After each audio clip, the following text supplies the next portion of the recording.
Hello, good evening. Andiyan na kayo? Good evening po, ma'am.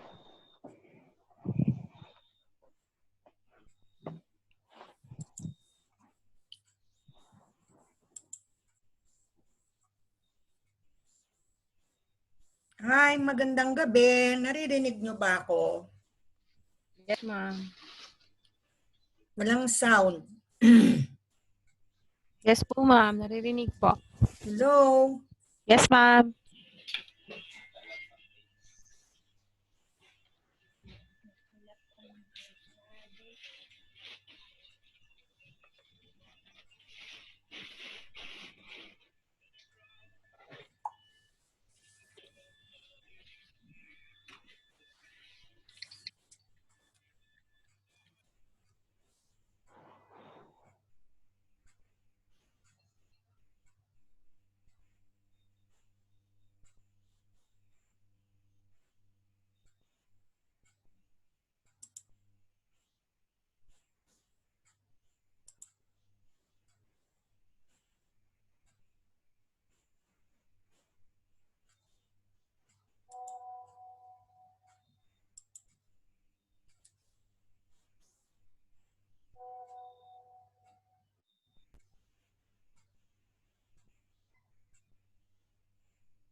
Hello, wala pa rin?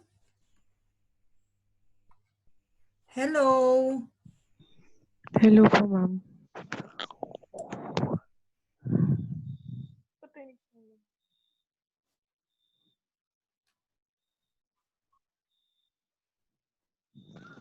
Good evening po. Wala.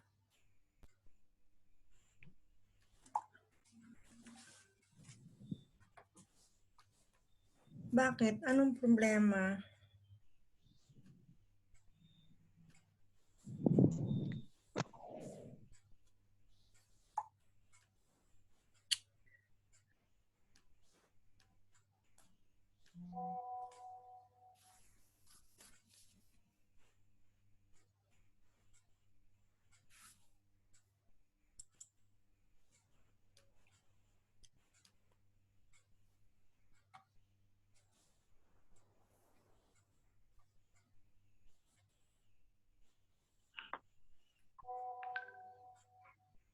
Good evening, ma'am.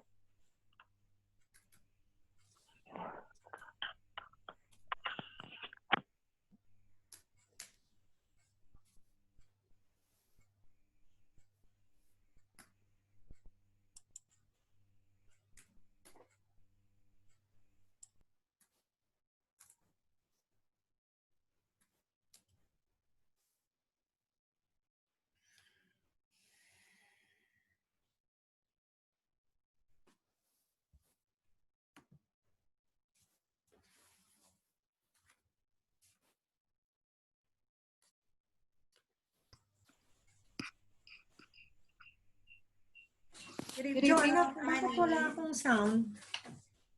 Anong problema? Naririnig ko naman ba? Ano ba yan? Mute? Unmute? Dapat? Ha? Oh, meron naman. Hindi nakakarinig sa atin. Ayan, okay na? Okay na Okay na, kayo, ma'am. ma'am. Okay na, ma'am? Naririnig ko, ma'am. Ayan na, okay na. Naririnig ko na, ma'am. Okay then, ma'am. Okay, ma'am. Ano ba yung tamang sound natin? Ano? Enough na yun? Naririnig mo siya. Oo. Magsalita nga kayo, ma'am. Yes, we can hear you loud and clear. Yes, ma'am. Okay. Oo. Thank you. Good. Thank you. Welcome, Welcome, ma'am. ma'am.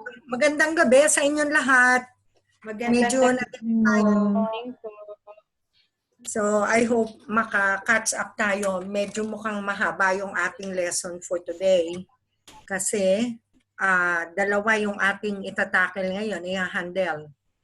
Naalala nyo last time? So, meron tayong body mechanics, yun yung mga positioning, at saka yung ating hygiene and group. So, I hope matapos natin kaagad. Okay? So, let me check kung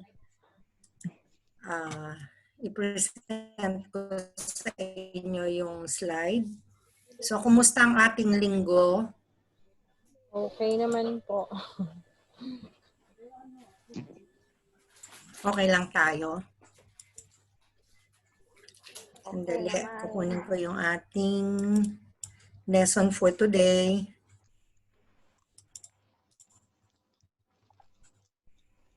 So, meron tayong body mechanics. Yun yung mga positioning natin.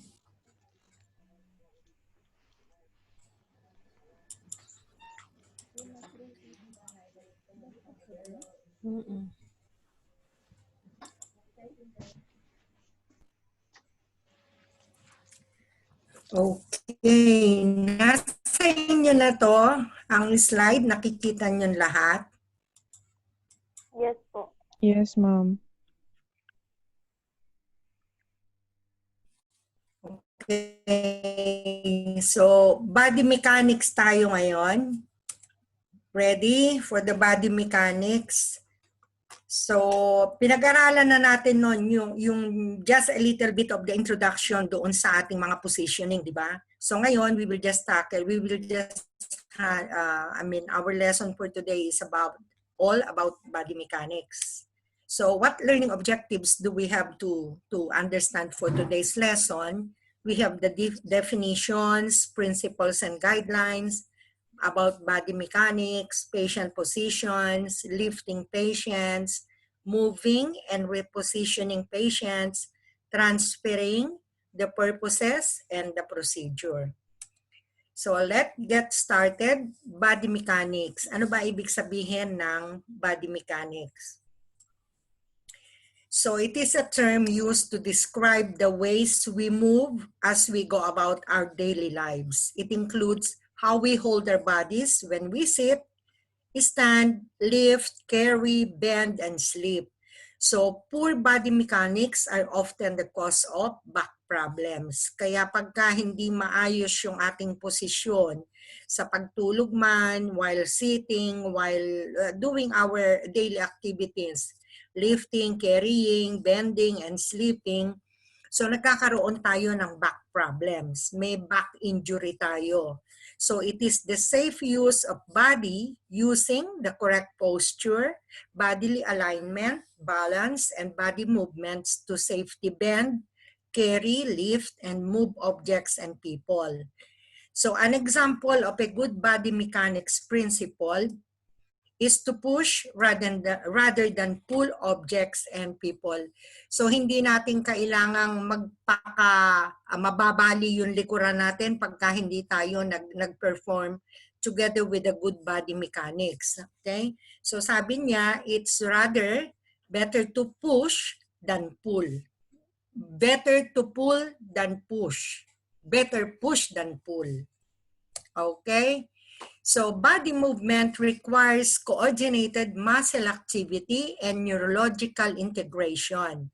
So kailangan nire-require na yung body movement na pag-aaralan natin ngayon, basta may coordination dun sa muscle activity and neurological integration, it results to good body alignment. So it involves the basic elements of body alignment, which is posture, balance, and coordinated movement into your everyday activities to lower your risk of preventable injury. So we have 4 basic principles of body mechanics. So number 1 is about posture. So maintain proper spinal alignment while sitting, standing, and sleeping. So medyo dito magkakaroon na naman tayo ng mga medical terminologies. So base of support and center of gravity, pag-aaralan natin, muscle groups, and the lifting techniques. Ito yung basic principles of body mechanics. So the proper body mechanics are vital for prevention of injury and disability. So number 1, yung kanina dun sa 4 na basics, we have number 1 is the posture. So pag may posture tayo, we maintain proper spinal alignment while sitting, standing, and sleeping. So kailangan lahat ng ito naka-proper alignment tayo. So the human spine is comprised of individual bones called vertebrae. Ito yung backbone natin, that are stacked on top of each other. So together, these vertebrae from a natural S-curve, I will show you later, when they are properly aligned. S siya talaga, hindi siya diretso. So ito yung backbone natin, bakit tayo nakakatayo. So kung wala tayong backbone, do you think we can stand? We can sit? Hindi tayo po pwedeng makatayo, hindi tayo pwedeng maupo ng maayos. So it's because of these bones, the vertebrae, they are stuck up together, meron silang function. So sit with a small rolled towel behind your lower back to support your lumbar spine. So ito yung mga general lang, Stand up straight with your ears, shoulders, hips, and ankles in alignment with each other. So pagka tayo sabi niya na uupo, lahat nung mula dun sa tenga natin hanggang dun sa lower back natin, nag-go in together sa isang body alignment. So place one foot on a small footrest to rotate your pelvis to reduce pressure on your lower back when standing for a long period of time.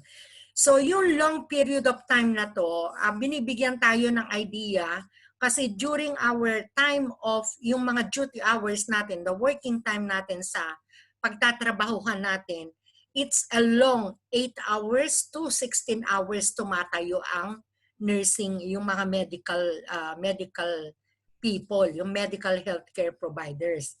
So binibigyan niya tayo ng how to maintain our posture.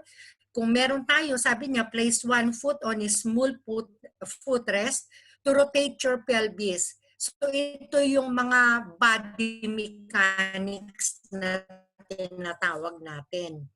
So sleep on your back with a small pillow supporting your legs to reduce pressure on your lower spine. So lahat nito is a good thing, a practice for our back. So for side sleeping, bend your knees and place a pillow between your legs to keep your spine straight.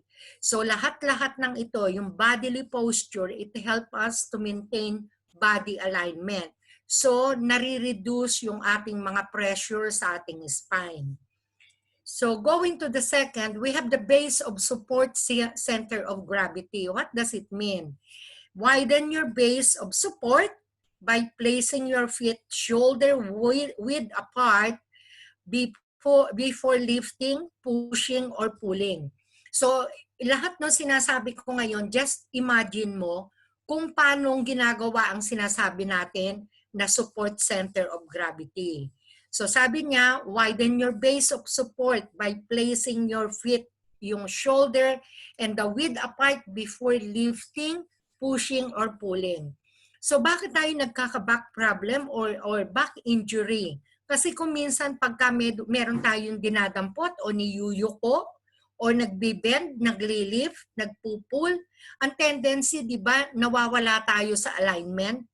Basta pag meron tayong gustong gawin, basta na lang nag-bend down. Basta na lang tayo nag-push without keeping in our minds and in ourselves na kailangang i-maintain yung posture and the bodily alignment. So dito sabi niya is to place one foot slightly in front of the other to improve balance and reduce the risk of injury. So yung sabi niyang support center ng gravity, ito yung mga dapat nating gawin to support ng strongly yung pagtayo natin, pag-sit natin. So carry objects close to your body to bring its center of gravity as close as possible to your center of gravity. So yung kailangan, alangan namang malayo yun. Anyway, i-demonstrate natin doon sa ating technicalities, doon sa according sa pag-aaralan natin. Kasi lahat ng ito ay gagawin natin once we come in a practical setting. So, i-imagine niyo lang, I'm just giving you an idea kung ano itong pinag-uusapan natin. Just keep it in your mind. Maglaro yung mind ninyo kung ano itong pinag-uusapan natin. And by this time, and by this, ma-imagine nyo how you are going to put it into practice. So, for example, slide the box close to your body before lifting and carry it at your chest with elbows bent. Do not try to lift or carry it with your arms extended. Usually kasi, or the common practice natin, pag kami hinahawakan tayo, di ba? Yung malayo sa atin, tapos naka-extend pa yung mga elbows natin, yung mga kamay natin. So parang yung weight, madadapa ka kasi yung weight is coming forward. So ito yung mga center of gravity, make it strong. The muscle groups. Use large muscle groups in your arms, legs, and torso to accomplish tasks to reduce risk of injury. So hindi natin dapat gamitin yung mga small groups of muscles natin.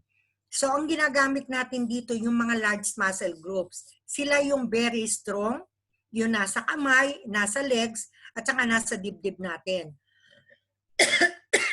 Excuse me.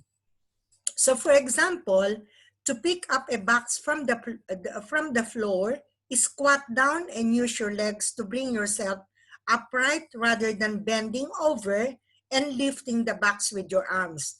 Usually, imagine niyo kung anong ginagawa natin commonly. Hindi ba pag commonly tayo, pag kami inabot tayo doon sa baba, sa floor, anong ginagawa natin? Dumudukwang lang tayo, di ba? Inaabot natin na diretso, yung parang nagbe-bend down lang tayo. Ang sabi, you should squat kasi kailangan yung mapuwersa, doon is strong enough yung mga muscles natin sa ating hita, muscles natin sa ating calves, calf muscles, yun. Carry bags and boxes over your forearm, close to your elbow rather than gripping handles in your hands. Kesa yung namamalengke tayo, may mga plastic bags tayo na dala or mga boxes. So anong ginagawa natin? Instead na ilalagay natin, bibit-bitin natin to carry it, na to close to our elbow, rather, ginigrip natin dun sa handle na kayangyang yung ating mga kamay. So that is not a good practice. Push or pull objects to engage torso muscles rather than lifting with your arms and legs. Imagine niyo lahat ito yung muscle groups ang pinag-uusapan. How we are going to utilize these muscle groups when we are going to implement or to do yung ating activities regarding yung mga carrying, pushing, or pulling objects. Number 4 is the lifting technique. Use good form when lifting to protect your spine.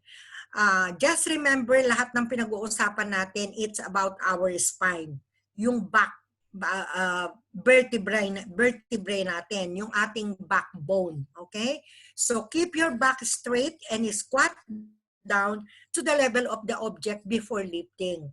Sabi ko nga sa inyo, inuulit ko sa inyo, usually the common practice with us, nagbe-bend down tayo, inaabot natin ng diretso yung ating mga tuhod, aabutin mo kung ano yung nasa ground or nasa floor. Pero ang sabi niya, as a good lifting technique, you have to keep your back straight and squat. So mauupo ka na pagka ibinaba mo yung isa or you carry it, paano mong kukunin is maupo ka. So ibibigay mo, mag-squat down ka to the level of the object. That's the time you pick it up and lift it up. Do not bend at the waist. Ito ang kalimitang ginagawa natin. Why we suffer back injury. Nagbe-bend tayo from the waist down. So pag may inaabot tayo automatically, dinudukwang natin, di ba? So hindi natin napapansin na mali pala yung ginagawa natin. So kaya nga, we are here to learn what are the lifting techniques. And so it is being taught us na do not bend at the waist. Pull the object close to your body before standing and tighten your abdominal muscles as you stand. So very clear. I-close natin malapit sa katawan natin kung ano man yung object o yung patient na hahawakan natin bago tayo tatayo, and tighten your abdominal muscles as you stand. If bending cannot be avoided, use a golfer's lift. Golfer's lift is a medical terminology which is to straighten one leg and lift it backwards as you bend toward. Okay? Lahat dito, pag-aaralan natin as in practical. Kasi pagka nandito, pinag-uusapan natin, what we are just learning now is yung technical niya. Yung knowledge about doon sa gagawin natin.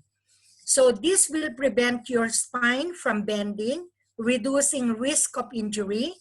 Use caution. The golfer's lift requires the ability to stand on one leg without losing your balance. So ito, practice lang ang kailangan dito, yung golfer's lift. So what is exactly the lifting technique? So proper lifting technique and body mechanics are essential to back safety and health. So it is important to maintain proper spinal position with lifting, known as the neutral spine. So this position promotes the natural S-shaped curvature of the spine and is the position roughly midway between a full arc and full rounding of your lower back. So makikita nyo yung spine natin, tandaan niyo hindi diretso. Naka-S yan. Yun yung normal curvature ng spine. So the risk of injury to the low back increases when nagkakaroon tayo ng risk injury doon sa likod natin, sa spine natin, especially pag it's not proper yung lifting technique. And lifting with the back muscles, number one is nag-low back, nag-increase tayo ng back injury. Bending at the waist is another one. Twisting or when the load is too heavy. Yung bang may dala-dala ka, tapos bigla kang mag-twist, yung hindi mo inaasahan, yung sabi natin biglang nabigla lang siya, ay na twist yung kanyang likod, something na mga ganon. So it's common yun kasi wala naman nag-aaral ng lifting technique, di ba? Bakit ko pag-aaralan yung lifting technique if I'm not going to use it in my practice? So kaya natin ito pinag-aaralan because gagamitin natin ito when we are going to lift our patient. So magagamit natin itong mga lifting techniques. So common injuries associated with lifting. Ano ba yung pinag-usapan natin? Back injury ang number one ito. Yung health problem related to back injury. So number one, ano yung most common dun sa lifting na problema natin pagka nagli-lift tayo? Meron tayong strain. A strain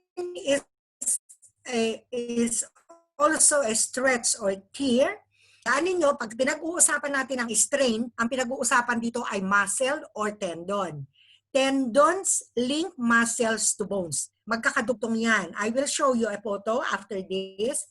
Overexerting your body can lead to numerous injuries. Bakit tayo nagkaka-back problem? Parati dito sa pinag-uusapan natin about body mechanics is all about the injury of the back, mostly injury of the back. A muscle strain or pulled muscle occurs when your muscle is overstretched or torn. Pagka nasosobrahan kayo ng stretch, pagka nasosobrahan kayo ng sipa, yung mahabang sipa, yung nai-stretch tayo, dun tayo nakakakuha ng injury. Yun ay tinatawag nating strain. This can be minor and like soreness after an intense workout, or it can be so severe that needs a surgical repair. So yung pinaka-minor, as for now, it is minor. But then, kung yun talagang intense, halimbawa nag-workout ka, hindi ka umiinom ng mga tinatawag nilang protein before the exercise, so may possibility kang ma-tear mo yung iyong tendon. So, or it can be so severe that needs surgical repair. Ma-ooperahan ka pa. So, yung strain is most commonly occur in the lower back. Sprain naman, strain is for the muscle or tendon. And the sprain, also known as the torn ligaments, is a stretching or tearing of ligaments within a joint. So, pag sinabi nating sprain, ligaments ang pinag-uusapan natin. Pagka-strain, tendons or muscles. So, sprain is a stretch or tear in a ligament. Yung sprain, ligament. Yung strain, tendon. Okay? So, para hindi kayo ma-confuse, bibigyan ko kayo ng isang, anong tawag dito? Yung isang mnemonics o yung tinatawag namin sa nursing practice na yung tatandaan mo, bakit mo kailangan tandaan. There is something that you will remember. Strain, when you go to strain, ST, di ba? Strain. So, T is for tendons. So, hindi kayo mawawala. Strain is for tendons. Sprains, ito naman is ligaments. Wala siyang pero aside from dun sa strains, which is the tendon, the other side is sprain, that is ligament. Ito yung sinasabi ko sa inyo kanina, the sprain versus the strain. So, sabi natin kanina, yung sprain is about the ligaments, di ba? So, makikita natin dito, hindi masyadong clear, but yung ligaments dito siya. Okay? Nakikita nyo yung mga ligaments dito. Yung may mga blue-blue, yun yung ligament. Tendon, yung strain natin, doon sa tendon, yung parang litid yata yung sa Tagalog, yung tendon. So yun, so nagkaka-injury pagka hindi maayos yung ating pag-lift. So another common error or dislocation or the disorder that we'll find dito sa ating mga back injury, we have the herniated disc. These three, they are the most common. Usually natapilok ka, meron kang strain, meron kang sprain. Pag herniated disc naman, ito yung there is a bulge, slip or ruptured. Is a fragment of the disc nucleus that is pushed out of the annulus into the spinal canal through a tear or rupture in the annulus. Lumalabas na siya ngayon. Pakikita ko sa inyo ano yung sinasabi niya na bulge doon sa disc. Pag sinabi kasi nating herniated accordion, nakakita na kayo ng accordion? So in between, di ba, meron siyang, anong tawag dito, patong-patong. So in between, meron siyang mga gel. So pag na-torn tayo, nagkaroon tayo ng back problem, usually herniated disc, sa disc ito nangyayari yung injury. Okay, yung usually yung sprain and strain sa leg and the foot. So, a single excessive strain or injury may cause a herniated disc kung malakas ang trauma mo. Herniated disc can occur in a part of spine. Nasa spine siya. So, herniated discs are more common in the lower back, which is lumbar spine, but also occur in the neck, it is cervical spine. So the area in which pain is experienced depends on what part of the pain of the spine is affected. Ito yung spinal column na sinasabi ko sa inyo. The vertebrae itself holds our back. It is the backbone of the body. So without the vertebrae, hindi ka pwedeng tumayo. Hindi ka pwedeng mag-sit. So siya yung nagdadala sa ating katawan para tayo maupo, mag-stand, mag-sleep. So nakakatayo tayo ng maayos. So meron tayong tinatawag na it is divided into 1, 2, 3, 4, 5. Ito yung mga vertebrae. Yung 7, meron tayong 7. 1, 2, 3, 4, 5, 6, 7. Yung isang linya, kada isang linya is cervical 1, cervical 2, hanggang 7 yan. So we have cervical, 7 cervical vertebrae. 7 yung nasa taas. So going down, thoracic, kasi ito yung bone na nagho-hold sa ating chest. Okay, we have itong 12 vertebrae. So tinatawag nating T1, T hanggang dito sa 12.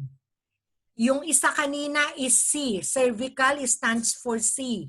C stands for cervical. C1 to 7. Thoracic vertebrae stands for T. T1 to T12. Meron tayong lumbar, 5 siya. 5 na guhit. So it stands for lumbar vertebrae, L1 to 5. Yung sacrum, meron tayong pinakadulo nun na parang nagkukonect dun sa huling vertebrae. Sacrum siya, meron pa siyang fuse nakadikit, pero 5 yung count nun.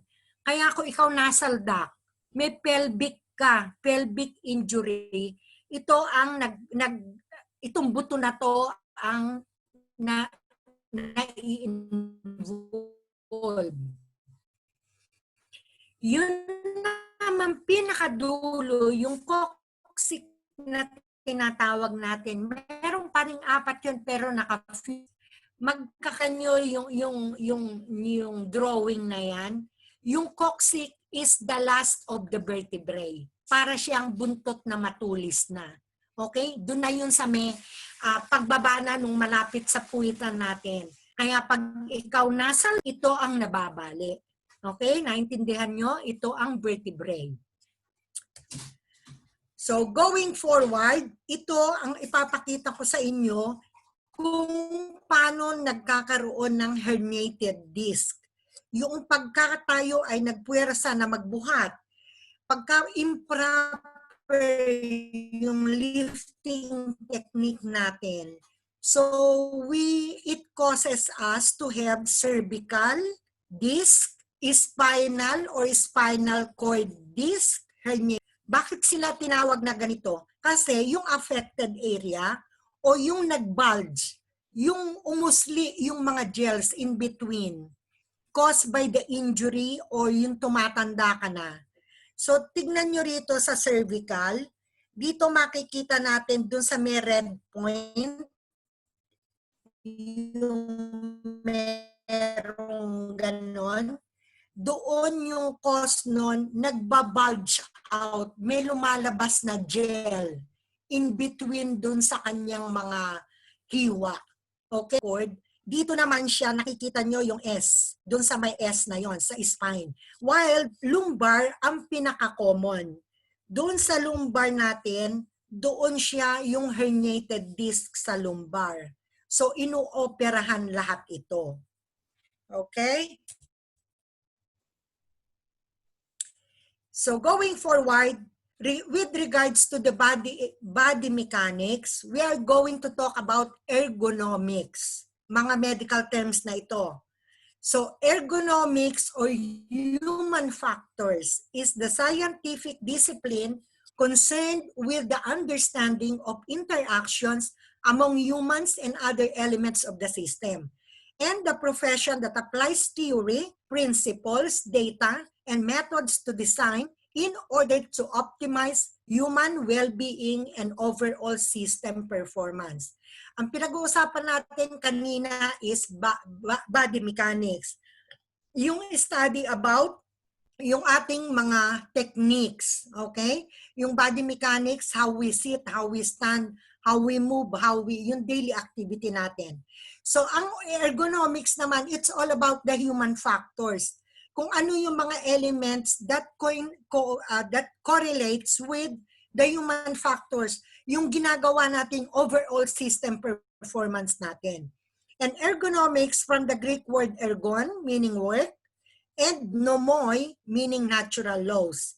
So it is the science of refining of the design of products to optimize them for human use. Ergonomics.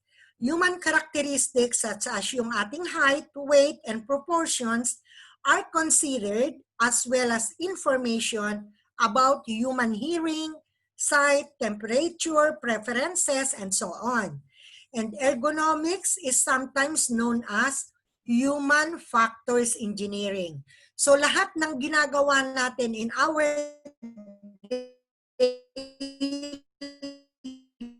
well-being natin as human performance. So overall, nung body mechanics goes in for ergonomics. Okay, human factor. What is the importance of ergonomics? Number one is implementing ergonomic solution that can make employees more comfortable and increase productivity. Why is it important? So it is important because when you're doing a job and your body is stressed by an awkward posture, extreme temperature, or repeated movement, your musculoskeletal system is affected. So mostly, ang ergonomics, ginagamit natin, sabi nga natin, is the science of the human factor. So ginagamit natin ito in conjunction with the body mechanics. Kung paano natin yung posture, kailangan nandun tayo within yung enough, yung hindi sobra, hindi kulang. So we are just in the level of yung satisfaction, yung para in the productivity of our work in the workplace, magiging effective tayo. And ergonomics aims to improve workspaces and environments to minimize risk of injury or harm. So ito yung the most important na kanyang ini-aim is to minimize risk of injury while doing our body mechanics. So tandaan natin, dito sa ergonomics, lahat ito, it comes together. So pagka naging okay lahat ito while working in our daily activities, so napipreventahan natin yung risk ng injury and harm. So magiging productive ka as a work team member. Workplace ergonomics, the science of fitting workplace condition and job demands to the capabilities of the working population. Ergonomics is an approach or solution to deal with a number of problems. Among them are work-related musculoskeletal disorders. Napipreventahan lahat ng mga risk ng injury. Risk doon sa iyong mga backbones, yung doon sa lifting mo, everything ito, nagiging productive ka, effective ka as a work member, team member sa isang workplace.